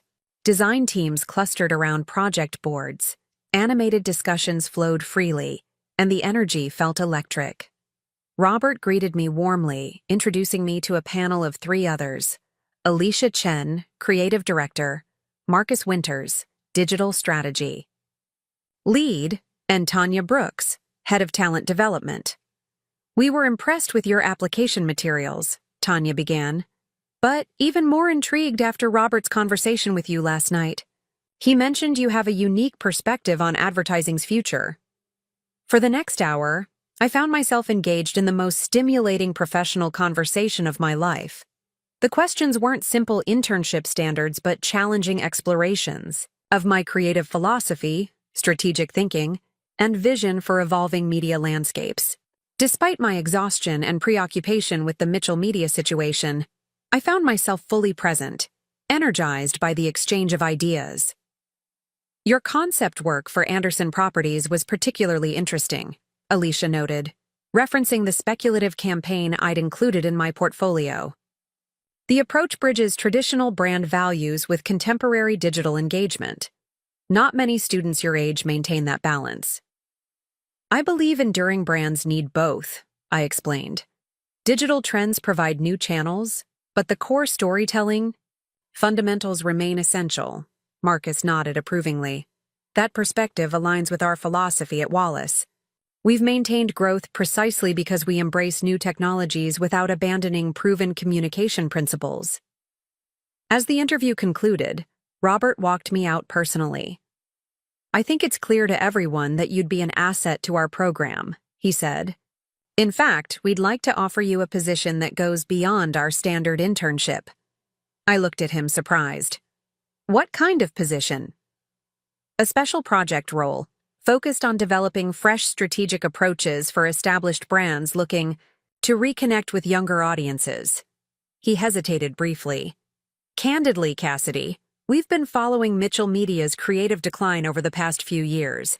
The industry has noticed their shift towards safer, more corporate work under the current leadership. The careful phrasing made it clear he was referring to Diane's influence without directly saying so. What would this special project entail exactly? I asked. Initially, you'd work with our strategy team on a concept we're developing for the Portland Business Alliance's annual competition. It's a high-visibility project showcasing innovative approaches to traditional marketing challenges. That sounds incredible, I admitted. But I should be transparent. My situation with Mitchell Media is complicated at the moment. Robert's expression suggested he understood more than he was saying. We've heard some industry chatter. Whatever's happening there won't affect our offer. This is about your talents, not your family connections. As I left the Wallace building, my phone buzzed with a text from Dad. Big developments. Diane refused to return company files. Judge granted a temporary restraining order. Meeting with the board again at 4 p.m. Where are you? I texted back. Just finished Wallace interview. They offered me a special project role beyond the standard internship. His response came quickly. That's fantastic, Cass. We should celebrate. Can you meet me at Mitchell Media at 3:30? I want to discuss something before the board meeting. When I arrived at Mitchell Media that afternoon, the atmosphere was noticeably tense. Staff members huddled in small groups, conversations hushing as I passed. Angela at reception gave me a sympathetic smile. Your dad's waiting in the conference room, she said quietly. It's been quite a day around here. I found Dad reviewing documents with Patricia Reeves, the company's attorney and one of the trustees for his voting shares. They both looked up as I entered, Dad's face lighting up despite the obvious strain of the situation. There she is, he said warmly. The newest member of Wallace Communications. Though hopefully not for long. Patricia gathered her papers, nodding, politely as she excused herself. I'll give you two a moment before the meeting. James, remember what we discussed about the restructuring proposal. After she left, Dad gestured for me to sit. Congratulations on the Wallace position, Robert. Devlin called me personally to say how impressed they were. He called you? Why? Dad smiled slightly. Apparently to figure out whether poaching my daughter might cause problems between our agencies. I assured him your career decisions are entirely your own. This professional courtesy, treating me as a valued talent rather than just a high school student, felt significant. Thank you for that. I meant it. He pushed a folder across the table. But before you commit to Wallace, I'd like you to consider an alternative. Inside the folder was a document titled Mitchell Media Restructuring Proposal, Creative Renaissance Initiative. I looked up questioningly. The board has authorized me to develop a comprehensive plan to revitalize the company, Dad explained. One that returns to our creative roots while integrating modern digital approaches, exactly what you've been advocating. I skimmed the outline, noting key points about rebuilding the creative department, establishing a digital innovation lab, and restructuring client services to emphasize strategic partnerships over transactional relationships. This looks like a complete reversal of Diane's direction, I observed. It is. The board has seen enough evidence of her conflict of interest to support a fundamental course correction. He leaned forward. But I need help executing this vision, Cassidy. From someone who understands both Mitchell Media's original ethos and where the industry is heading. I felt a flutter of anticipation. What exactly are you proposing? A formal position. Director of Innovation Strategy. You'd work directly with me and the creative team to rebuild our approach, starting with the Anderson Properties campaign. The offer was breathtaking, far beyond anything I'd imagined when I first confronted. My exclusion from the family portrait. Dad, I'm 17. Still in high school? No one would take me seriously in that role. Your ideas and strategic thinking stand on their own merits. Your age is irrelevant. His expression grew serious. Besides, this wouldn't be nepotism, Cassidy. You've proven your understanding of both the business and creative sides of advertising. The Anderson proposal you developed was better than anything our team has produced recently. That's not my biased opinion. It's our client's direct feedback. I sat back, processing this unexpected turn. What about legal issues with Diane? Won't this complicate things further? Patricia is handling that separately. The company's future can't wait for legal proceedings to conclude. He hesitated. I won't pretend this would be easy. Diane will fight these changes. Trevor has already made his allegiance clear, but Mitchell Media needs this transformation to survive as an independent agency. The weight of the decision settled over me. What about Wallace? I gave them my word I'd consider their offer. You absolutely should. Compare both opportunities and make the choice that's right for you. Dad reached across the table, briefly squeezing my hand. Whatever you decide, I'm proud of you, Cass. Watching you stand up for what you believe in these past weeks has reminded me of the principles I'd started to compromise. Before I could respond, Patricia returned with several board members. It's time, James, she said. Everyone's assembled. Dad stood. Think about it, okay? We can talk more after the meeting. As the board members entered, several nodded respectfully in my direction. A small gesture that would have been unimaginable weeks ago when I was simply the founder's daughter who dabbled in dance. I left the conference room, finding a quiet corner in the creative department to review both opportunities. The Wallace position offered independence, the chance to build my reputation separate from family connections, and distance from the ongoing Mitchell Media drama.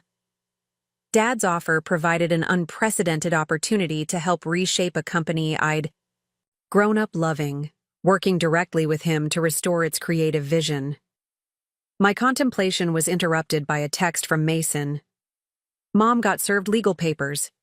She's going ballistic, talking about moving us to her sister's place tonight. What's happening? The family fallout was accelerating faster than I'd anticipated.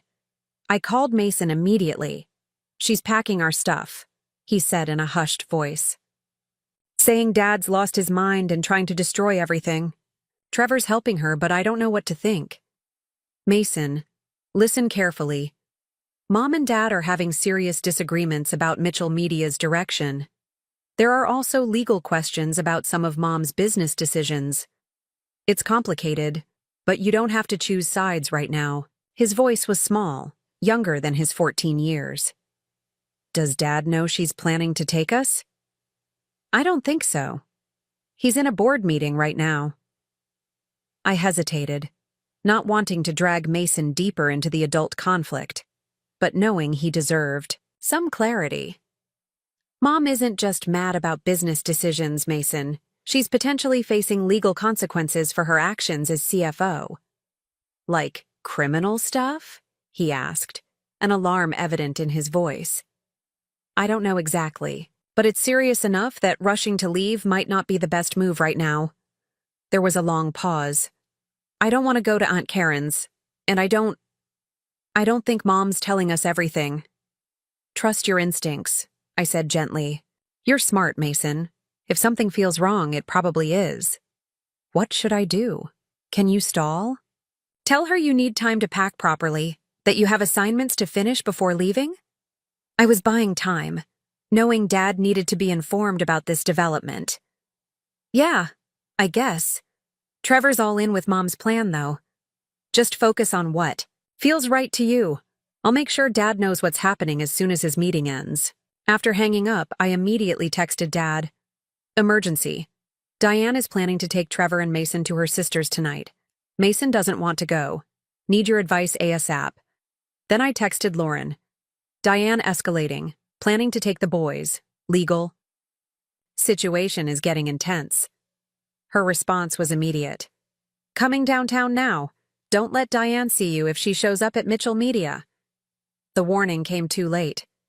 As I stood to find a more private place to call Lauren, I turned to see Diane striding purposefully through the creative department, her expression thunderous. Trevor trailed behind her, looking uncomfortable but determined. Of course you're here, Diane said coldly as she spotted me. Enjoying watching what you've destroyed? Several designers looked up, hastily pretending to focus on their work while obviously listening to every word. This isn't the place for this conversation, I said quietly. Oh, I think it's exactly the right place. Her voice carried deliberately, through the open office. Everyone should know how the founder's daughter manipulated her way into undermining company leadership during a critical acquisition opportunity.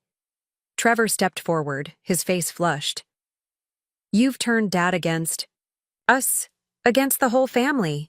The unfairness of this accusation stung, but I maintain my composure. That's not what happened, Trevor. There's a lot you don't understand about the situation. I understand enough, he shot back. Mom was saving this company while Dad was stuck, in the past. Now you've convinced him to throw everything away because you were jealous of being left out. Before I could respond, Dad emerged from the conference room, board members behind him. He stopped short at the tableau before him, Diane and Trevor confronting me in the middle of the creative department, staff members watching with undisguised interest. Diane, he said, his voice controlled but firm. This isn't appropriate. We should discuss matters privately. Privacy is over, James, she replied, turning to face him. You've made sure of that by involving attorneys and the board in what should have been family decisions. Your conflict of interest made this a corporate governance issue, not just a family matter, Dad responded, still maintaining his composure, and trying to remove Trevor and Mason from their home without discussion only makes things worse. Trevor's head snapped toward his mother. You said Dad knew we were going to Aunt Karen's. A flicker of unease crossed Diane's face, quickly masked. Your father has made his priorities clear, Trevor. The company comes before the family, before you and Mason. That's not true, Dad countered, his voice softening as he addressed Trevor directly. None of this is about choosing Mitchell Media over you boys. It's about honesty, integrity, and doing what's right. For the first time, uncertainty showed in Trevor's expression. Then why is Mom saying we have to leave tonight? That we can't trust you anymore? The question hung in the air, painfully exposing the manipulation Trevor and Mason had been subject to. Diane's careful narrative was unraveling as the contradictions became impossible to reconcile. In that moment, watching my stepbrother's confusion as he realized he didn't have the full story, I felt an unexpected wave of compassion. Trevor wasn't my adversary. He was another casualty of Diane's schemes, just as I had been in different ways. Trevor, I said gently, maybe it's time to hear Dad's side directly, without anyone interpreting for you. You deserve the whole truth, not just pieces of it. Diane's eyes flashed with anger, but it was too late. The seed of doubt had been planted, visible in Trevor's hesitation as he looked between his mother and stepfather, uncertain where the truth actually lay. 3 months can change everything. That's what I kept thinking as I stood on the sidewalk across from Mitchell Media's headquarters, staring up at my own face on the massive billboard that crowned the building. The image was striking, me in a professional pose, smiling confidently. Beside the new company slogan, "Fresh Perspectives, Timeless Creativity, Mitchell Media." My first major campaign as Director of Innovation Strategy, now literally larger than life above downtown Portland. "Still can't believe it?" Lauren asked, joining me on the sidewalk with 2 coffee cups, handing one to me. "It feels surreal," I admitted, accepting the coffee. This time last quarter, I wasn't even included in the family portrait. Now my face is the first thing people see when they look at Mitchell Media. "Poetic justice at its finest," she replied, with a smile. "Though I think we both know this is about more than just your face on a billboard." She was right, of course. The billboard represented something far more significant than a simple visual rebrand. It symbolized Mitchell Media's transformation from a company drifting toward corporate mediocrity into a revitalized creative force, and my own journey from excluded stepdaughter to key architect of that renewal. The 3 months following the sigh. Confrontation with Diane had been intense, challenging, and ultimately transformative for both the company and our family. After that pivotal day in the creative department, when Trevor first began questioning his mother's narrative, events had accelerated rapidly. Dad had called an emergency family meeting that evening, just him, Trevor, Mason, and me, where he laid out the complete truth about Diane's actions regarding Mitchell Media. He shared the emails showing her secret negotiations with North Star, the financial records revealing how she'd systematically undermined the company's creative foundation, and her planned executive position with North Star after the acquisition. "I'm not asking you to choose between your mother and me," Dad had told the boys. "That wouldn't be fair to either of you. I'm just asking that you understand why these legal actions are necessary to protect the company." Trevor had remained skeptical but less hostile, while Mason had surprised everyone with his perceptiveness. "Mom's been talking about moving to Chicago for months," he'd revealed quietly. "Said we'd have a fresh start after the business transition was complete. That's North Star's headquarters, isn't it?" That small detail, Diane planning their relocation to North Star's home city long before any deal was finalized, had hit Trevor hard, the final piece that made her deception impossible to ignore. The legal proceedings had moved swiftly after that. Diane was permanently removed as CFO, with the board pursuing financial restitution for her breach of fiduciary duty. North Star quickly distanced themselves from the situation, publicly denying any improper negotiations, while quietly cutting ties with Bradley Winters, whose emails with Diane had proven particularly damaging. On the personal front, Dad filed for divorce, with Diane moving to her sister's house alone after both boys elected to remain in the family home with their stepfather, a decision that shocked her but made sense given the truth they'd finally been able to see clearly. "You coming inside?" Lauren's question pulled me back to the present. "The team is waiting for the campaign presentation." I nodded, taking a final glance at the billboard. "Still can't believe we convinced the board to approve that as our new brand statement. Your father was your biggest champion. Said it was time Mitchell Media's public face reflected its true creative leadership." Inside the Mitchell Media offices, the transformation was equally dramatic. Gone were the sterile corporate elements Diane had implemented. The space hummed with collaborative energy, design teams working in flexible arrangements, and the walls once again showcased bold creative concepts rather than generic corporate messaging. The conference room was packed when we arrived, not just with Mitchell Media staff but representatives from 5 major clients, including Mr. Anderson, whose enthusiastic response to my initial concepts had been a catalyst for so much change. Dad stood at the head of the table, looking more energized and engaged than I'd seen him in years. The months of rebuilding Mitchell Media had reinvigorated him, reconnecting him with the creative passion that had made the company successful in the first place. "There she is," he announced as I entered. "The architect of our Renaissance campaign. Cassidy will walk us through the integrated strategy we're implementing across all client platforms this quarter." As I made my way to the front of the room, I caught sight of Mason and Trevor slipping in through the side door. Their presence was unexpected. Trevor was home from his first semester at Washington State, having reconsidered Penn State after everything that happened, and Mason had a debate tournament that afternoon. Yet here they were, sliding into seats along the wall, Trevor giving me a small nod of acknowledgement. Our relationship had evolved into something I'd never anticipated. Not quite siblings, but no longer adversaries. A tentative respect had formed, particularly after he'd seen my work at Mitchell Media firsthand. "Before I begin," I said, addressing the room, "I want to emphasize that this campaign represents a collaborative effort across all departments. The concepts I'm about to present reflect Mitchell Media's renewed commitment to blending innovative, digital approaches with the timeless creative principles that built our reputation. For the next 40 minutes, I presented our strategy for redefining how traditional businesses connect with modern consumers, the same fundamental challenge that had faced Mitchell Media itself." The client representatives leaned forward with growing interest as I outlined approaches that were bold without being reckless, innovative without abandoning proven fundamentals. When I concluded, the room erupted in enthusiastic applause. Mr. Anderson was the first to speak.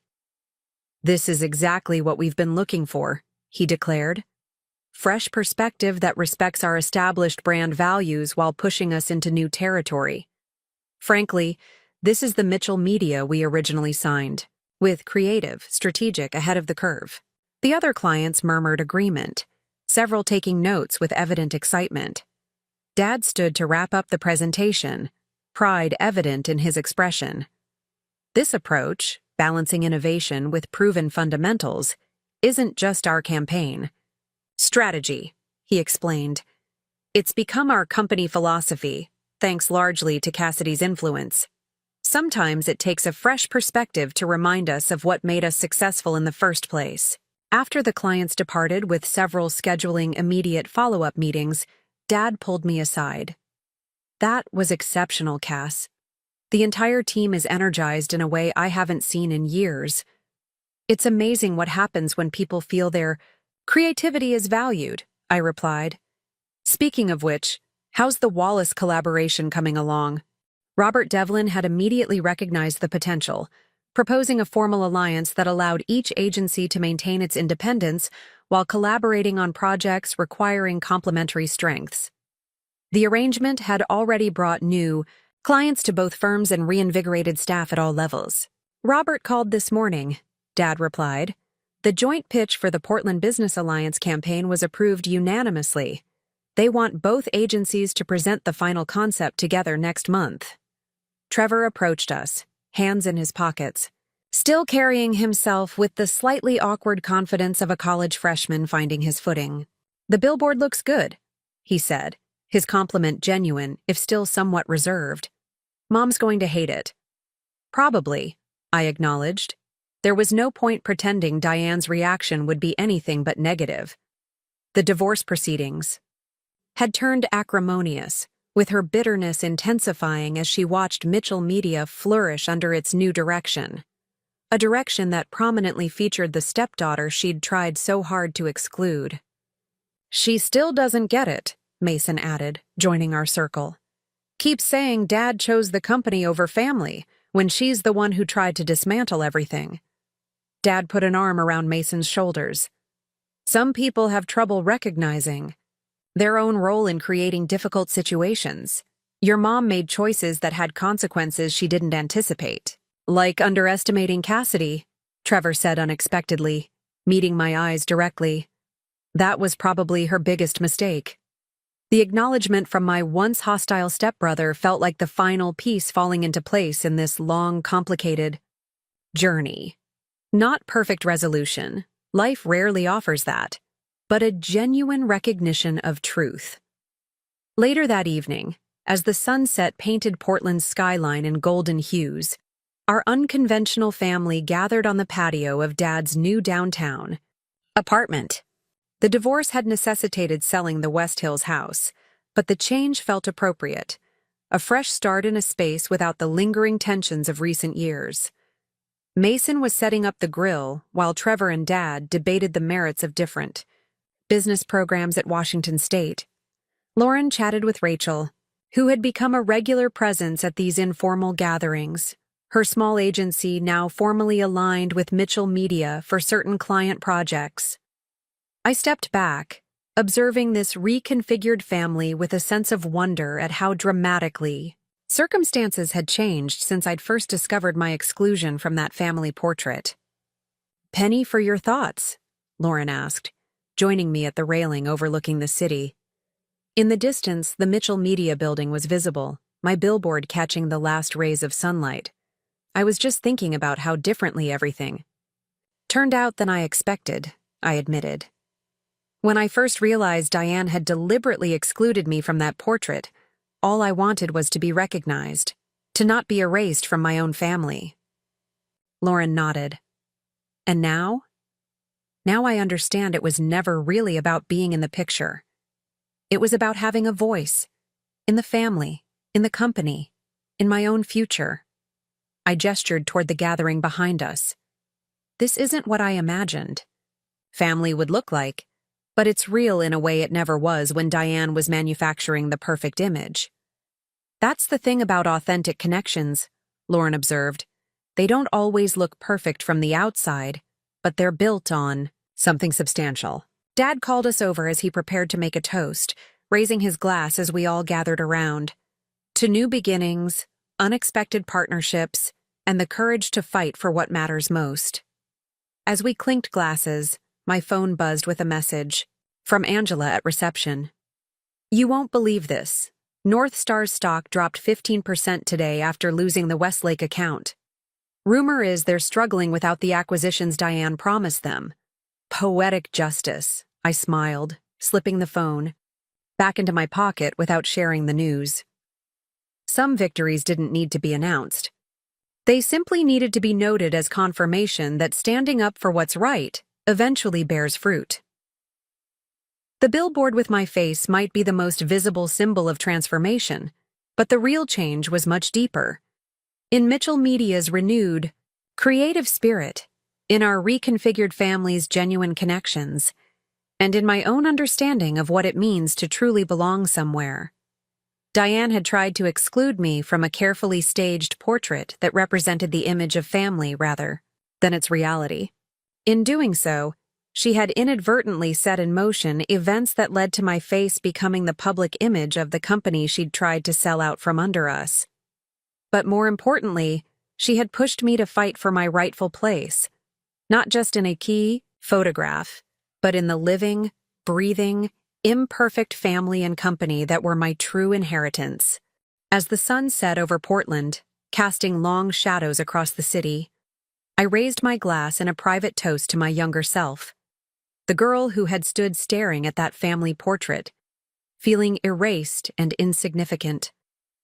She could never have imagined that exclusion would become the catalyst for finding her voice, her strength, and ultimately, her place in a world far bigger than a single framed photograph could ever contain. Looking for more? We've got 2 amazing stories ready for you right on screen. If this one touched you, these are absolutely worth your time. Click to watch them now. And hey, subscribe and hit that bell to never miss our latest uploads.